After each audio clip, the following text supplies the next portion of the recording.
যারা দোষী তারা শহীদ দিবসের মঞ্চে বসে থাকে।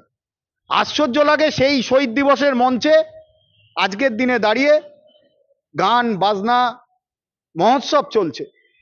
এ কোন শহীদ দিবস?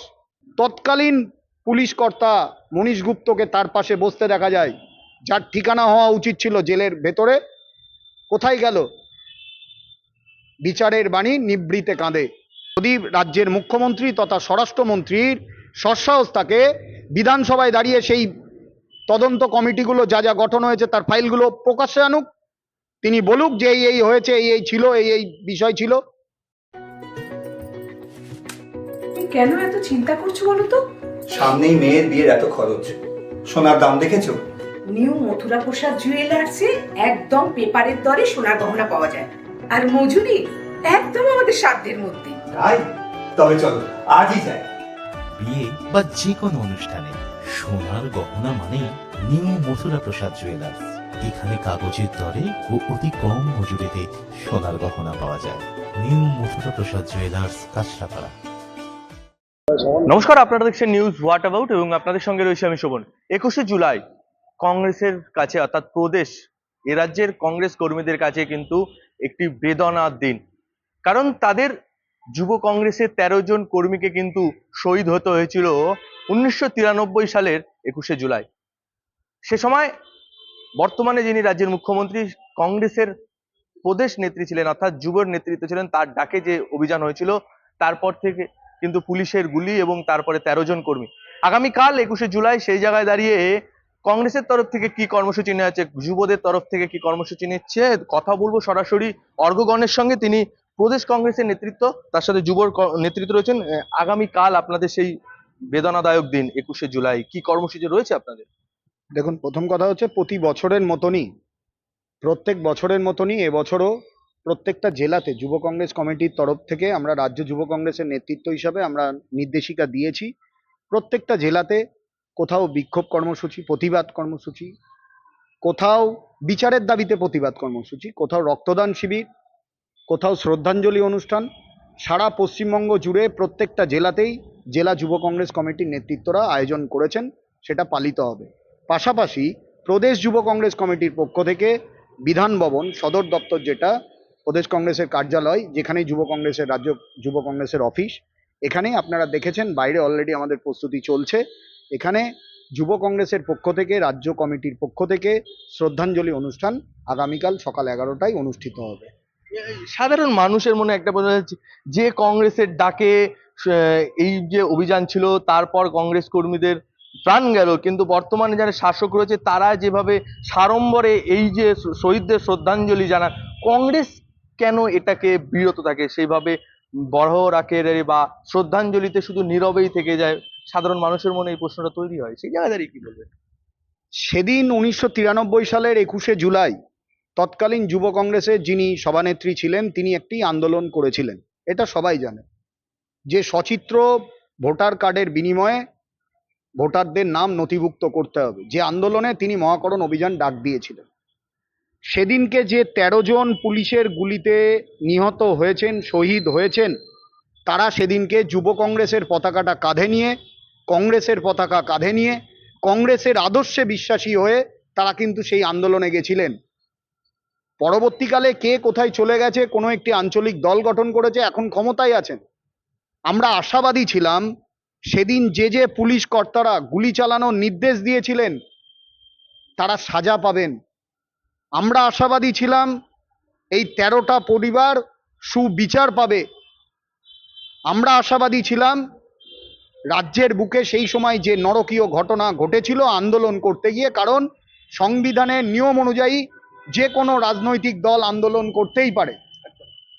পুলিশ প্রশাসন নির্মমভাবে যে লাঠিচার্জ এবং গুলি চালিয়েছিলেন, কাঁদানে গ্যাস চালিয়েছিলেন, যাতে 13 জন মারা গেছেন, আমরা অবাক হয়েছি। আপনি বললেন যে কংগ্রেস কেন বিরত আছে। কংগ্রেস আজও 2025 সালে দাঁড়িয়ে, আজ 20শে জুলাই, আগামীকাল 21শে জুলাই, আজও আমরা প্রতিবাদ জানাই। আমরা দাবি জানাই যে যে 13 জন মারা গেছে তাদের পরিবার, শহীদ পরিবাররা সঠিক বিচার পাক। আর তিনি যেদিন যিনি আজকে রাজ্যের মুখ্যমন্ত্রী, তিনি সেদিন নেতৃত্ব দিয়েছিলেন বলে দাবি করেন। দিয়েছিলেন, ইতিহাসকে অস্বীকার করা যায় না, তিনি দিয়েছিলেন। কিন্তু তিনি যখন মুখ্যমন্ত্রী হলেন, তিনি যখন নিজে স্বরাষ্ট্রমন্ত্রী, কেন তখন তৎকালীন পুলিশ কর্তা মনীশ গুপ্তকে তার পাশে বসতে দেখা যায়, যার ঠিকানা হওয়া উচিত ছিল জেলের ভেতরে? কোথায় গেল? বিচারের বাণী নিভৃতে কাঁদে। এটা দুর্ভাগ্য। কিন্তু যুব কংগ্রেস, হয়তো আজ আমি যুব কংগ্রেস করি, পরবর্তীতে আমাদের যারা ছাত্র সংগঠন করছে তারা যুব করবে, কিন্তু এই বিচার যতদিন না হবে, প্রকৃত অর্থে যুব কংগ্রেসীরা এই আন্দোলন চালিয়ে যাবে।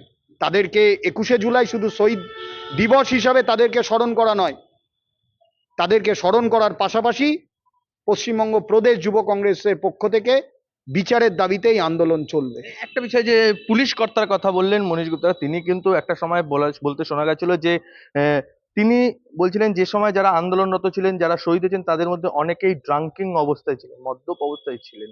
এটাকে কিভাবে দেখছেন? না না, দেখুন, তিনি তো তার মতন করে সাজিয়ে বলেছেন। আমরা তো জানি যে এই বিচারকে কেন্দ্র করে বিভিন্ন কমিটি গঠন হয়েছিল। সেই কমিটির রিপোর্টগুলো কোথায়? প্রকাশ্যে আনুন সেই কমিটির রিপোর্ট। তৎকালীন যিনি নেত্রী আন্দোলনের নেতৃত্ব দিয়েছিলেন, আমি তো বললাম তিনি স্বরাষ্ট্রমন্ত্রী, বিধানসভায় দাঁড়িয়ে যদি সৎসাহস থেকে থাকে, কংগ্রেস শূন্য হতে পারে, কিন্তু কংগ্রেস অন্যায়ের বিরুদ্ধে লড়াই করে। যদি রাজ্যের মুখ্যমন্ত্রী তথা স্বরাষ্ট্রমন্ত্রীর সৎসাহস থাকে, বিধানসভায় দাঁড়িয়ে সেই তদন্ত কমিটিগুলো যা যা গঠন হয়েছে তার ফাইলগুলো প্রকাশ্যে আনুক, তিনি বলুক যে এই এই হয়েছে, এই এই ছিল, এই এই বিষয় ছিল, মানুষের কাছে আসবে, জনসমক্ষে আসবে। দুর্ভাগ্য বিষয়, কোনো জাদু কাঠির বলে সেই সমস্ত কমিটি, তদন্ত কমিটি তদন্ত করেছে, রিপোর্ট দিয়েছে, কি রিপোর্ট আছে মানুষ আজও জানে না। যারা দোষী তারা শহীদ দিবসের মঞ্চে বসে থাকে। আশ্চর্য লাগে, সেই শহীদ দিবসের মঞ্চে আজকের দিনে দাঁড়িয়ে গান বাজনা মহোৎসব চলছে। এ কোন শহীদ দিবস? এই শহীদ দিবসের জন্যই বাংলার মানুষ পরিবর্তনের ডাক দিয়েছিলেন। এ কোন শহীদ দিবস?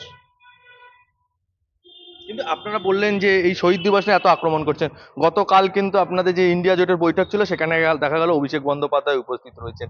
আপনারা প্রদেশে লড়াই করছেন, কিন্তু কেন্দ্রে তো সেটিং হচ্ছে, এটাই তো বিজেপি বারবার প্রশ্ন তুলে, সেটাকে কিভাবে দেখেন? দেখুন, বিজেপি কি বলছে? বিজেপি তো সবার প্রথম ভারতবর্ষের গণতন্ত্রকে হত্যা করছে, ভারতবর্ষের সংবিধানকে হত্যা করছে।